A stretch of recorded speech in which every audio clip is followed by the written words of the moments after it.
I want to know where this is all leading, Congressman. Now, I want to ask you about the Graham-Grassley memo, because that memo from Lindsey Graham and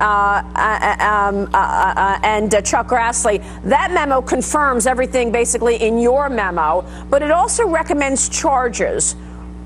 Tell us about those charges that this memo is recommending, charges against the British spy Christopher Steele.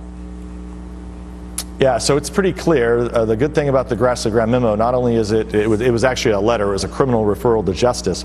It was written before our memo was put together. So essentially what it does is it corroborates what we had said, and it goes further than that, and it really points out how Christopher Steele lied to the FBI.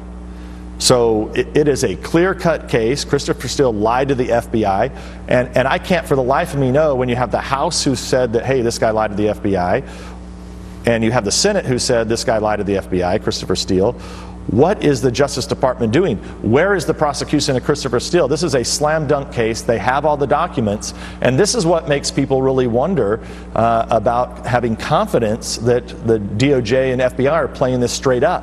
That's right. If they're playing it straight up, they would have immediately went after, once they were notified by Congress, hey, Christopher Steele lied to you, they would bust him for lying to the FBI. So they also, still the big felony in all of this that nobody talks about from the very beginning was the leak of highly classified information when they leaked the phone call of the Russian ambassador talking to General Mike Flynn right before the inauguration. That was a felony.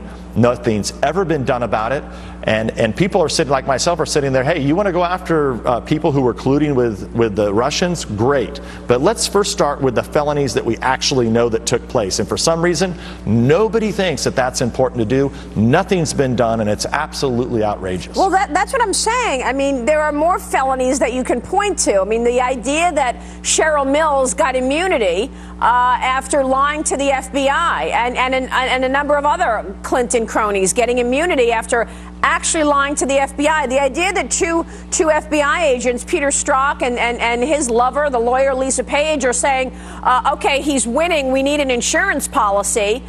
What was the insurance policy? Creating all this nonsense and noise around a Russia probe and getting a special counsel involved. So the bottom line is, where are the charges? Who will we see get prosecuted as a result of this massive abuse of power, Congressman?